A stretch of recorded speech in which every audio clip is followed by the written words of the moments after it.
Introducing your new Dell PC, powered by the Intel Core Ultra processor. It helps you handle a lot, even when your holiday to-do list gets to be a lot. Because it's built with all-day battery, plus powerful AI features that help you do it all with ease. From editing images, to drafting emails, to summarizing large documents, to multitasking. So you can organize your holiday shopping, and make custom holiday decor, and search for great holiday deals, and respond to holiday requests, and customer questions, and customers requesting custom things, and plan the perfect holiday dinner for vegans, vegetarians, pescatarians, and Uncle Mike's carnivore diet. Luckily, you can get a PC that helps you do it all faster, so you can get it all done. That's the power of a Dell PC with Intel inside, backed by Dell's price match guarantee. Get yours today at Dell.com/holiday. Terms and conditions apply. See Dell.com for details. Rinse takes your laundry and hand-delivers it to your door, expertly cleaned and folded. So you could take the time once spent folding and sorting and waiting to finally pursue a whole new version of you. Like Tea Time You. Or this Tea Time You. Or even this Tea Time You. Said you hear about Dave? Or even Tea Time You.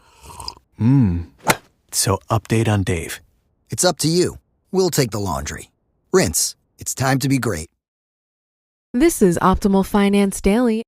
Women, Insecurity, and Money, Overcoming the Confidence Gap by Kristin Wong with GetRichSlowly.org. For the past 2 years, the topic of women and money has come up in my life quite a bit. I'm guessing it has something to do with the fact that I'm a woman who writes about money. But as a woman who writes about personal finance, I feel I've given the topic less attention than it deserves, not just in my writing, but in my own thoughts too. I suppose I figured personal finance is something that we all struggle with, not just women. But the more I learn, the more it hits home, and the more I realize we should embrace the topic so we can do something about it. The confidence gap. Last year, when I read Barbara Stanny's Secret of Six-Figure Women, I found myself nodding in agreement to just about everything she'd written. Some of her points were an unsettling confirmation of my own career shortcomings, particularly her chapter on the traits of under-earners. A few of these traits: we have a high tolerance for low pay, we underestimate our worth, we're terrible negotiators. Check, check, and check. Around the same time, I came across a study that found women are considerably less confident than men when it comes to investing. That hit home as well. I'd started saving for retirement, but I was really intimidated to learn more about investing beyond that. Then, recently, I went to an event hosted by Fidelity and Vanity Fair, which was all about women, power, and money. Their research echoed the findings of pretty much all previous research on the topic. Women lack confidence with personal finance. Kathy Murphy, their president of personal investing, called it a confidence gap. It's a weird thing to say, but sometimes I forget I'm a woman. I forget that statistically I might be getting the short end of the stick in some circumstances. I forget that what holds me back might have something to do with my gender. Then I read the statistics and I think, oh snap, that is totally me. Learning about this issue and embracing it has changed the way I think about myself, my gender role, and my money. And that change has made a tremendous difference in my finances. Earning more and overcoming insecurity. Like a lot of people, I'm insecure. It's okay to be insecure to a point, I think. But I like this quote. The problem with the world is that the intelligent people are full of doubts, while the stupid ones are full of confidence. End quote. I'm not saying I'm smarter than anyone. I'm just saying a little self-doubt isn't necessarily a bad thing. It keeps you open-minded and educated. But insecurity can hold you back. For example, I've always been afraid to speak up. In 3rd grade, a scientist visited our classroom and brought crystals. We each got one, but I lost mine and reported this to my teacher. She said Rob probably had it because somehow he got 2 crystals. My teacher brought Rob over to me. "Is this yours?" she asked. Sure enough, my own crystal was shining in his palm. But I was afraid to speak up. I thought if I said yes, I'd be seen as a greedy, crystal-grubbing brat. I shook my head. Rob shrugged and walked away with it. Who could blame him? I've never really thought about it before, but this is a painfully accurate metaphor for the problems women face with negotiating. If we speak up, we're perceived differently. The statistics show it, and many of us have experienced it. No wonder we're afraid to ask. I didn't really start asking for raises or negotiating rates until I hit 30 years old. I had a high tolerance for low pay, and it didn't do me any favors. But I realized that gender gap or not, if I wanted to reach my money goals, I needed to speak up. I have no idea if clients now view me negatively after I've asked for more money. But as a woman trying to reach financial freedom and close whatever pay gap might exist between me and a hypothetical male counterpart, I can't let that stop me. Not speaking up would only reinforce that awful statistic. The role of empowerment in financial freedom. Since reading and learning about this issue, I've also forced myself to learn more about investing. And it's not that hard. I get it. And my net worth has grown quite a bit since figuring it out. I still think it's okay to second guess myself and admit that I don't have all the answers. But I'm getting tired of the little things, the small, subtle bullshit I come across and can't help but think, if I were a man, would this be an issue? Like when I wrote about being frugal and a commenter, assuming I don't have my finances in order, asked why anyone should listen to me.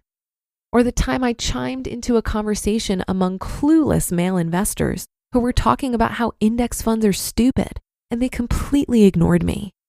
Or even the fact that I feel self-conscious about taking ownership of my financial accomplishments.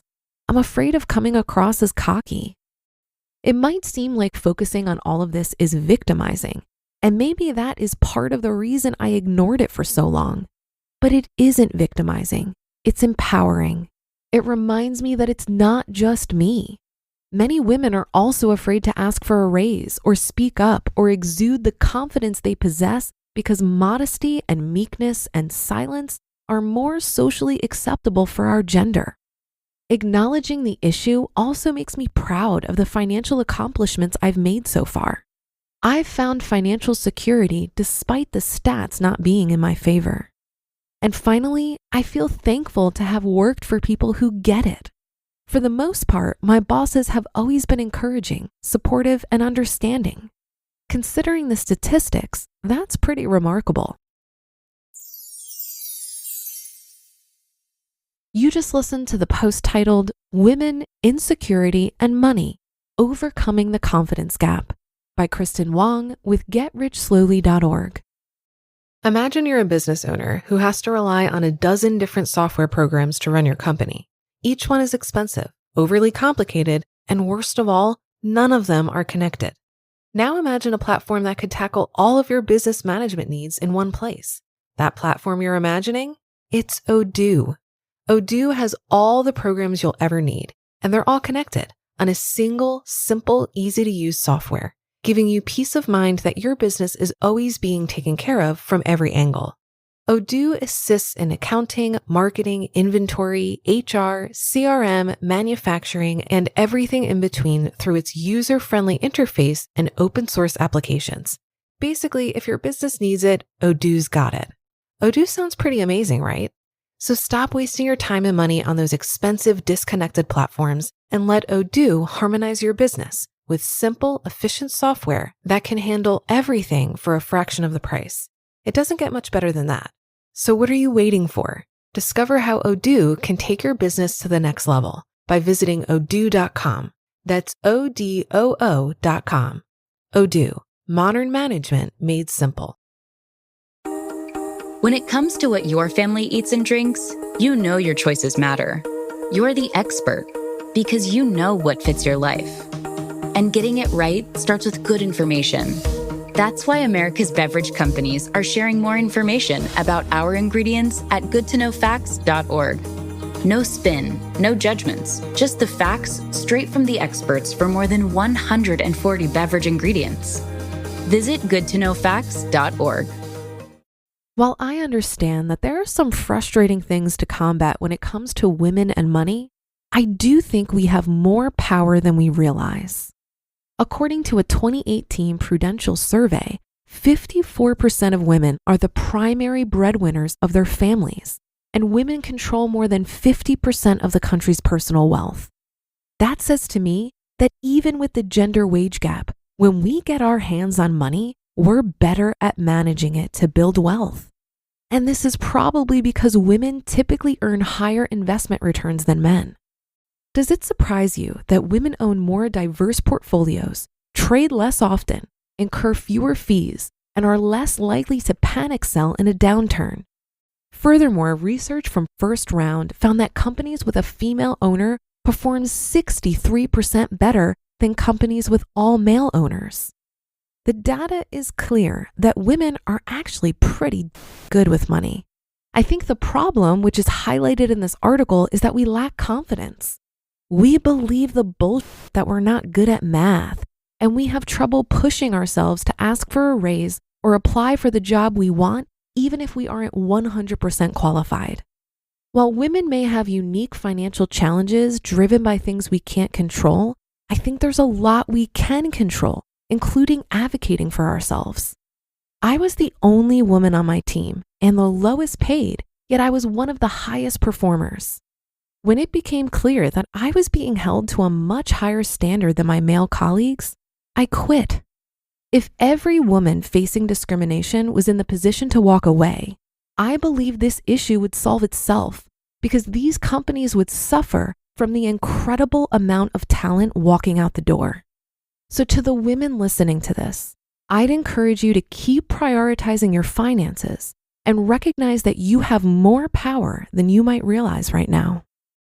That's a wrap for another Monday show. Have a great rest of your day and start to your week. And I'll be back tomorrow where your optimal life awaits.